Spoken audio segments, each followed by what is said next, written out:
Hello, folks, and now we're going to be focusing on sensory receptors. And there's going to be 3 types of sensory receptors. That's how we're able to categorize.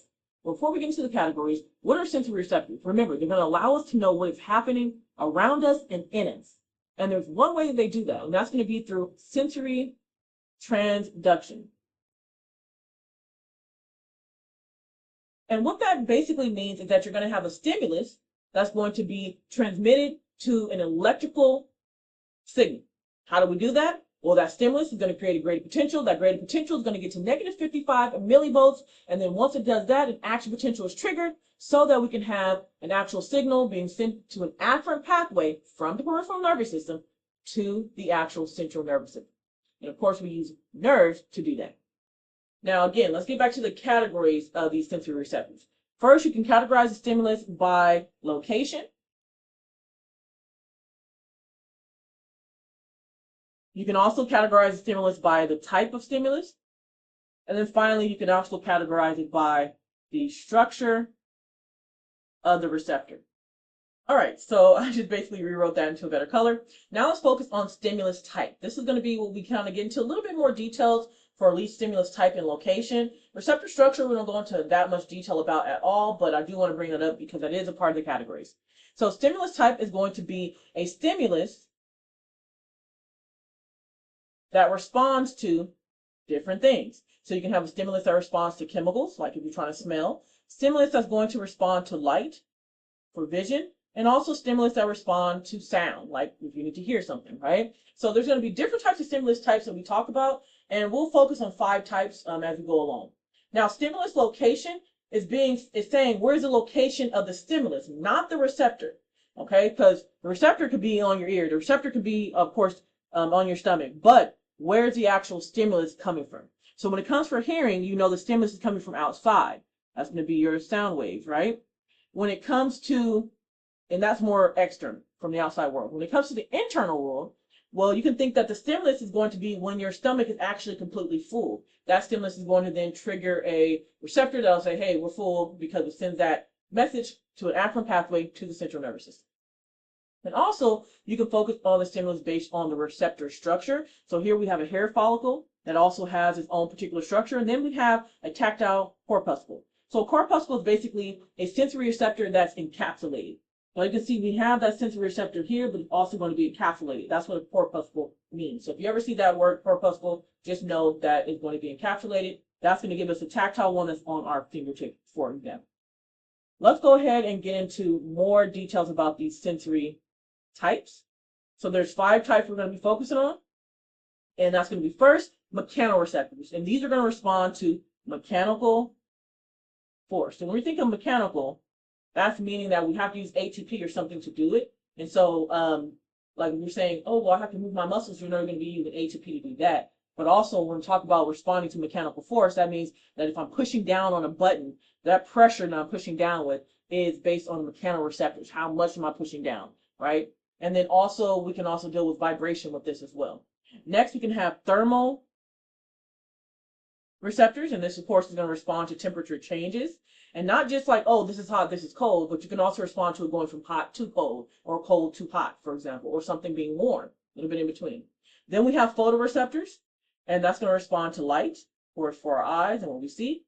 Then we're also going to have chemoreceptors, chemo for chemicals. And this is going to respond to chemicals, of course, in the air when you breathe in, but also in chemicals that's in your blood, for example, or different fluids, chemicals that you taste when you're chewing, things like that. And then finally, we have nociceptors. And you can also call these pain receptors. Okay? And these are going to respond to damaging stimuli, causing, of course, pain. Now, the cool thing about nociceptors is that they can actually include or respond to multiple different types of stimulus. So, for example, if you do have a thermal receptor that's saying, hey, this is cold, if it gets to the point where it's so cold that it's damaging and causing necrotic tissue or something like that, then you can actually say it's a nociceptor as well. Or, for example, anything that's going to basically be strong enough to cause damage to the body, you can say it's a nociceptor. So, again, if you have a chemical, and you're like, hey, I accidentally put this chemical on my skin, and it starts irritating your skin, causing any kind of pain or irritation or anything like that, then you can also say that's a nociceptor and also a chemoreceptor. They're doing both things. Yes, it's chemoreceptor because it's a chemical, but also it upgrades to a nociceptor because it's causing pain to your body. So that will be both. We talked about receptors in general. We say, hey, the stimulus that's for that particular receptor has to match that energy. So mechanoreceptors, what energy you're using some type of ATP energy, so you're pressing down on something, you feel vibrations in something. Thermoreceptors, that's heat energy or lack of heat energy, right? Photoreceptors of light energy, etc., etc. Now let's focus on sensory receptors based on the location, okay? So remember, we said that the location could be, external, meaning sound waves from the outside, or smells, or internal, meaning like fullness of your stomach, right? But there's also another type of sensory receptor when it comes to location, and that's going to be the proprioceptors. So we talk about those as well. So let's get into those first. So first, if you have a stimuli that's being detected outside the body, so for example, smell, or you're hearing, like you're hearing an alarm, you smell coffee here, those are going to be considered stereoreceptors, okay? And you can also have like skin pressure or temperature or pain. And yes, you can use some of the special senses like hearing, vision, and smell to help you be able to understand the exteroceptors.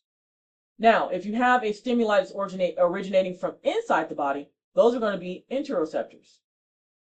Okay? Now, interoceptors are really sometimes also called visceroceptors because they're going to be able to really focus on maintaining homeostasis. So they're going to be able to recognize pain in the body, chemical composition of internal fluids, any type of stretch of your organs like your stomach stretching, or of course if your bladder is full, and be able to control internal temperature. So interoceptors, you'll see, is going to be very important as well. And then finally you have proprioceptors. Now proprioceptors are still about the internal environment. So sometimes folks get intro and proprio a little bit confused. Interoceptors, again, is going to be a lot about organ-based and then also maintaining homeostasis. Proprioceptors are super specific. You're only located in the skeletal system. So that means your skeleton and your muscles. And so that means it's going to be specific to muscles,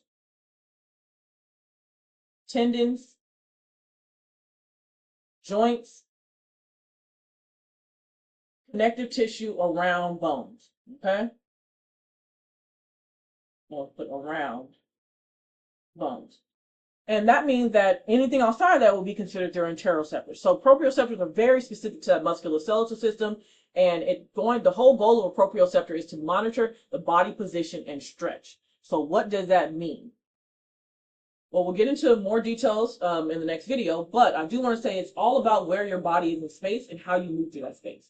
And so the way you move, making sure that your bone and your tendon and your muscles and the connective tissue around the bone is allowing you to move things like, lifting weights, like we see this guy here. There's certain receptors that are going to allow you to understand that movement and, of course, process information to the brain. So it's like, hey, I have something heavy. I'm basically stretching my muscle out, or I'm tearing my muscle in some kind of way, or I'm dealing with a particular joint and the fluid within that joint. Yes, that's going to be all about proprioceptors. And so we'll get into that as we go on. Now, before we get into more details about proprioceptors, let's stop and just get at least a worksheet example focused on the overall types of sensory receptors. Focus on number 6. Sabina decides to go for a swim in the lake. When she first dips her toe in the water, her blank detects the cold temperature and she quickly retracts her toe. So it's going to ask you, if you even look at the answer choices, hey, what kind of receptors are we dealing with here? Well, since we did talk about the fact that she is dipping her toe in the water, that means we're dealing with something that's outside of her body.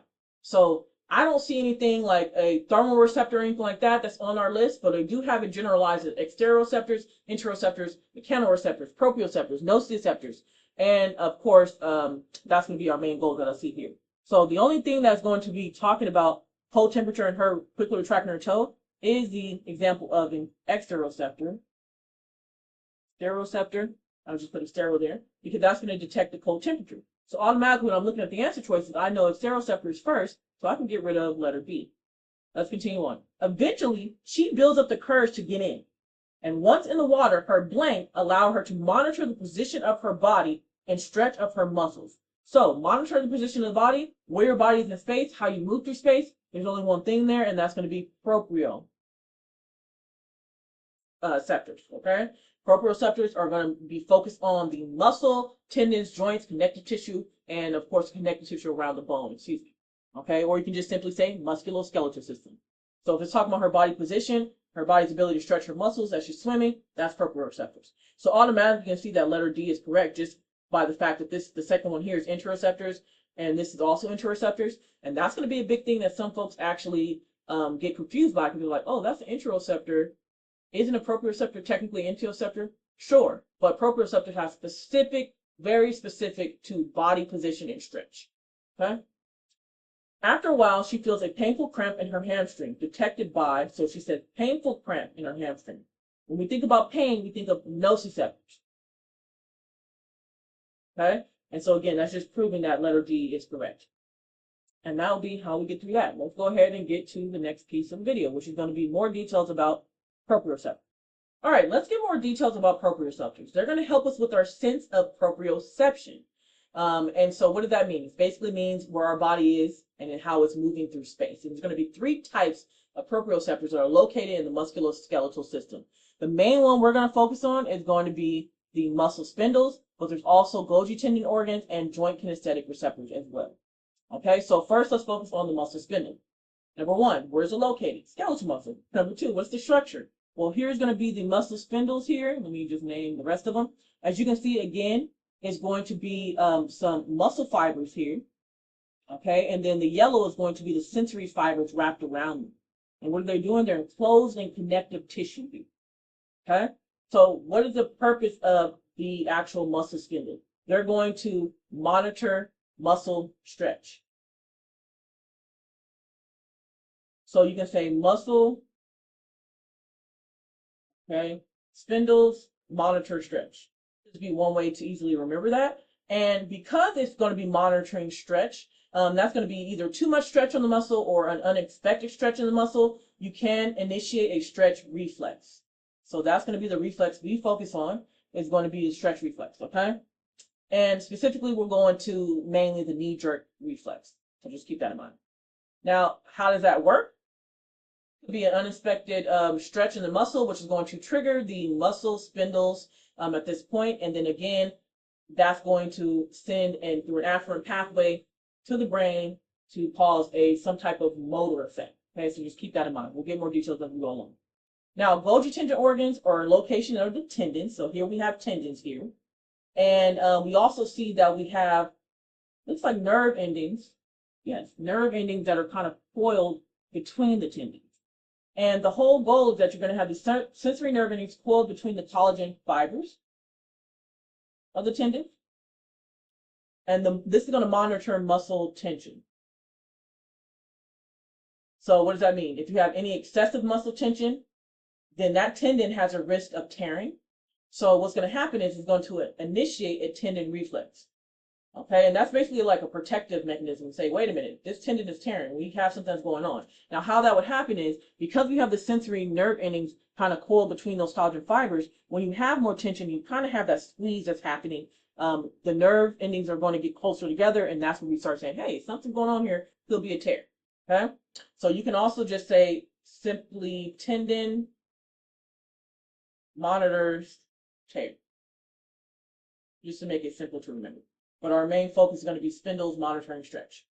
Now, the last one is the joint kinesthetic receptors. These are all going to be a part of the synovial joints, and they're not just one single receptor. It's a category of 4 different types. So it's really the structure is going to be 4 different types of receptors, so there's not really one single structure.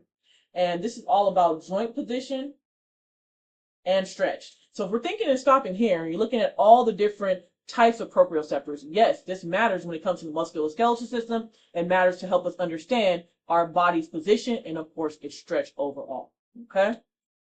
Now, what are the 4 different things that we focus on? Lamellar corpuscles, bulbous corpuscles, tendon organs, and free nerve endings. That's all the 4 different receptor types that we have here. Now, again, a corpuscle, again, is going to be encapsulated sensory receptor. And when we're talking about the lamellar corpuscle, it's just basically deep pressure that you may feel or vibrations. And then the bulbous corpuscle is going to be all about skin stretch or sustained pressure around some area. Okay?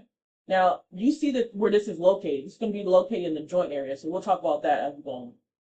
Now, the tendon and free nerve endings are also going to be a part of it, so that's going to help us all together, going to help us understand the location of a joint, the angle of the joint, the force being applied to the joint, and the motion of a joint. And all that information gets sent to the brain so that at any moment we know our body's position in space. Okay? And one way to remember these are going to be our BLT with fries, bulbous, lamellar, corpuscle, tendon organs, and of course F for free nerve endings.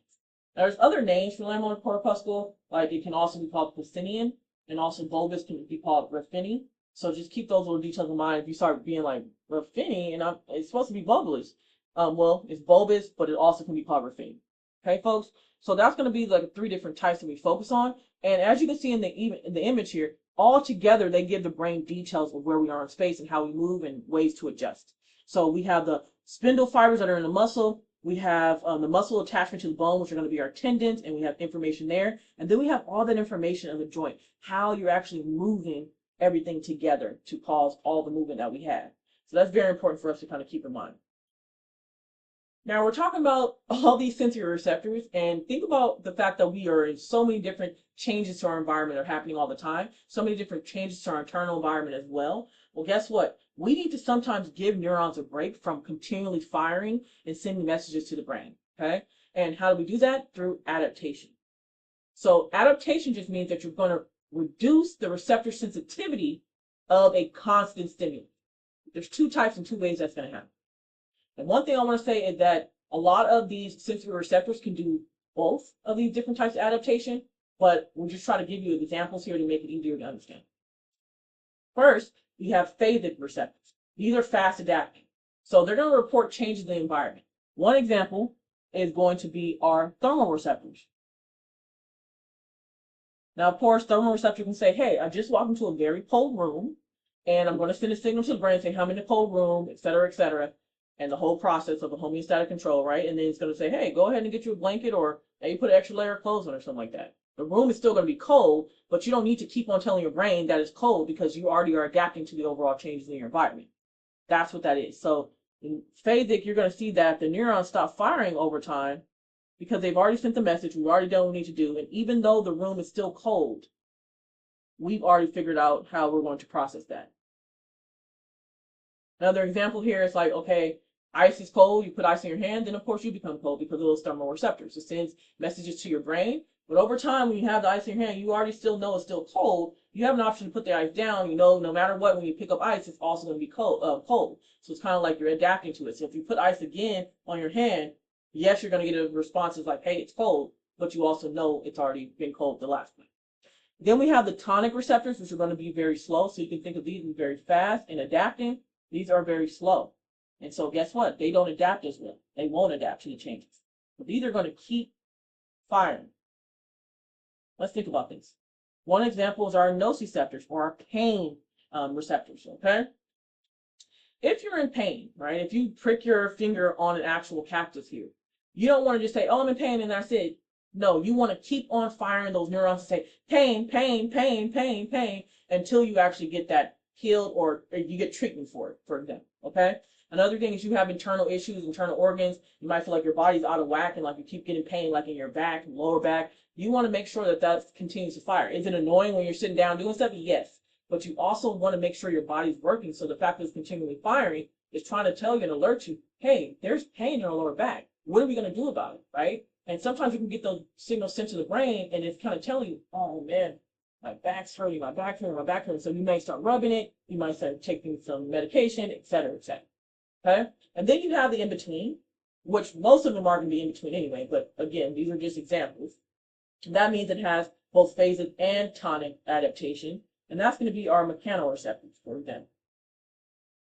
Okay, so let's say you touch grass and you lightly touch it and you're used to being able to touch it and understanding that it's just a really light touch of grass, right? Or you walk barefoot and you're like, okay, I'm walking barefoot, I'm feeling grass, and you're walking through your entire backyard. You don't need your neurons telling you, or firing over and over to just say that you're walking to your backyard in some grass. So yes, it might be phasic and stop firing, okay?